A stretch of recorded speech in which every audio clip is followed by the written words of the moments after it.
When it comes to residential construction, there are many ways to do the same thing.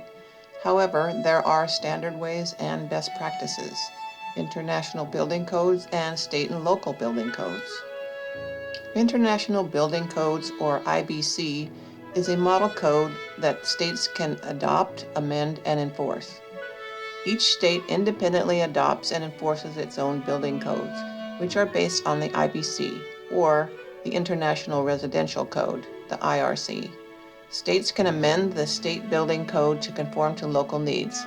States can adopt the IBC as is or add their own requirements. Before we start drawing in SketchUp, we need to have an idea of what we want.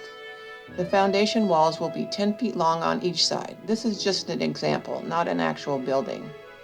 We know that the concrete foundation walls will be 8 inches wide, and the footing will be 16 inches wide and 8 inches deep. That's pretty much standard where I live, but it could be different in your part of the world.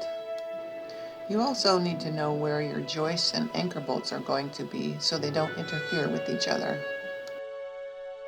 The sill plates are hidden here so you can see the anchor bolts. The anchor bolts will be between 4 and 12 inches from the end of the sill plate, but not more than 6 feet apart. We will see this in more detail later. First, draw a rectangle for the footings at 10 feet 8 inches on all sides. Click in the starting corner and hover your mouse out some distance. Type 10 feet 8, 10 feet 8, enter.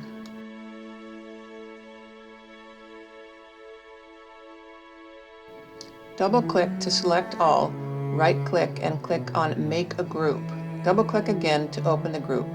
Use the Offset tool and drag from the outer edge toward the middle without clicking. Type 16 and then enter.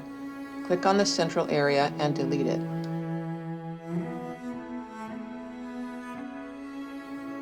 Now your footings will be 16 inches wide all around. Now use the Push-Pull tool, P, and pull up 8 inches.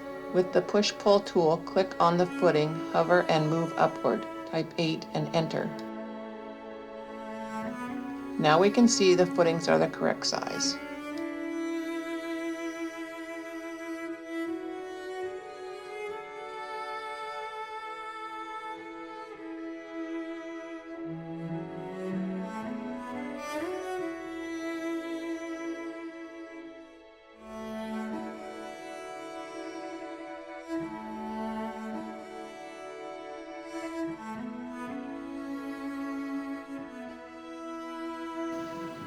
Next, we can draw the foundation walls.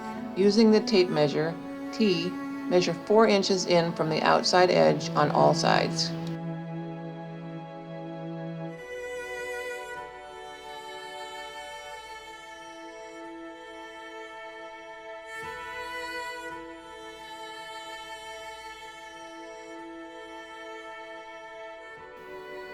Make a rectangle by tracing over those lines. Open the group and use the Offset tool to make a line 8 inches inside the outer lines of the square.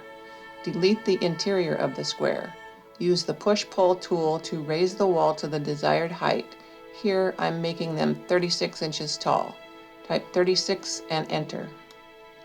Now we have concrete walls on our footings. Now you can check your measurements.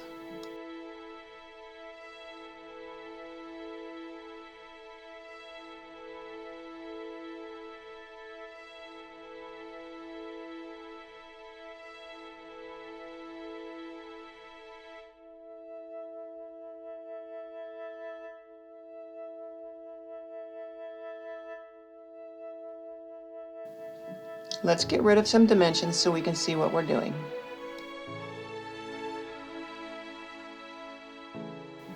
Now we need to add some anchor bolts, which will actually be added before the concrete sets.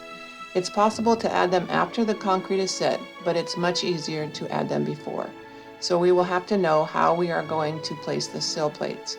In this case, they will be 2x6s, which are actually 5.5 inches wide.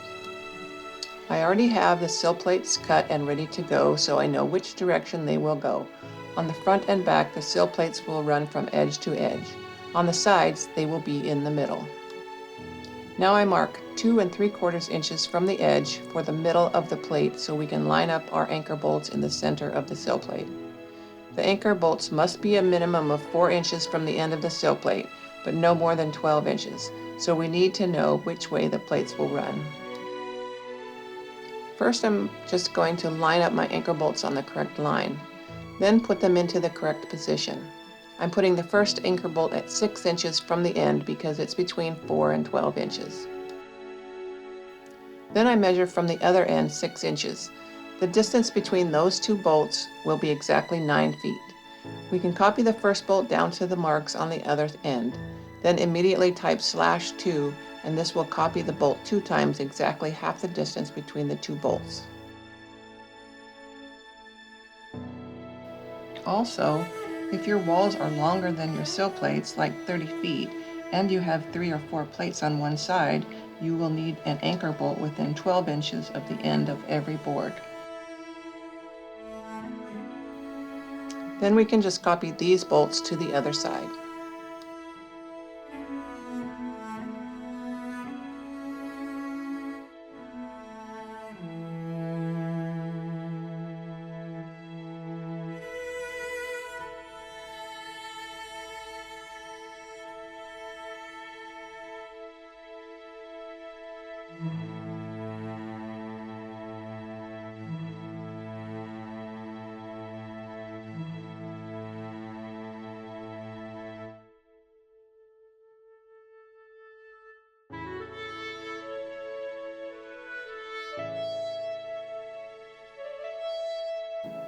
Now I'm going to measure 5.5 inches because that's the width of my sill plate. Then measure 6 inches back from that line, and that's where my first anchor bolt will be, on the sides.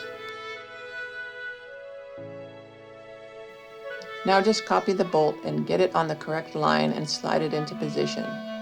That's 11.5 inches from the end. Measure 11.5 from the other end.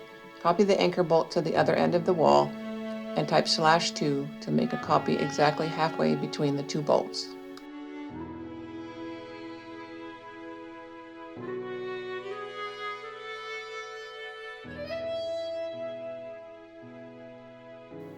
Now copy those 3 bolts to the other side. Now all your anchor bolts are in the correct spot and you can install your sill sealer and sill plates.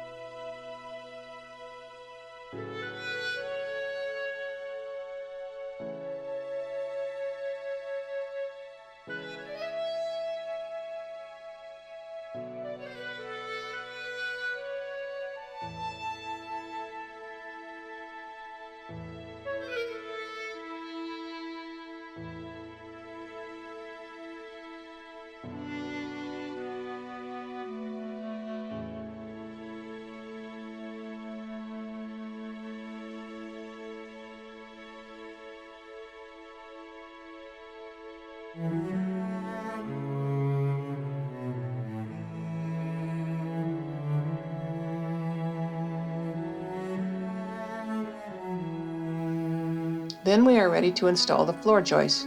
Place the first joist and copy to the side. This will be the rim joist. Then copy the joists to the interior.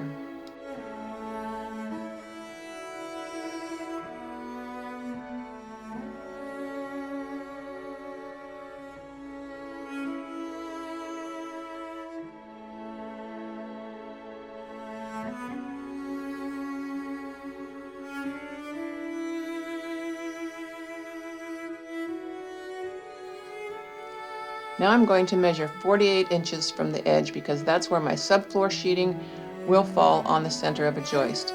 Now you can copy that joist back every 16 inches and forward every 16 inches, or 24 or 12 or 19.2 or whatever. When you get to the end, you will have an odd space. Just add the last joist. And now we are ready for the subfloor.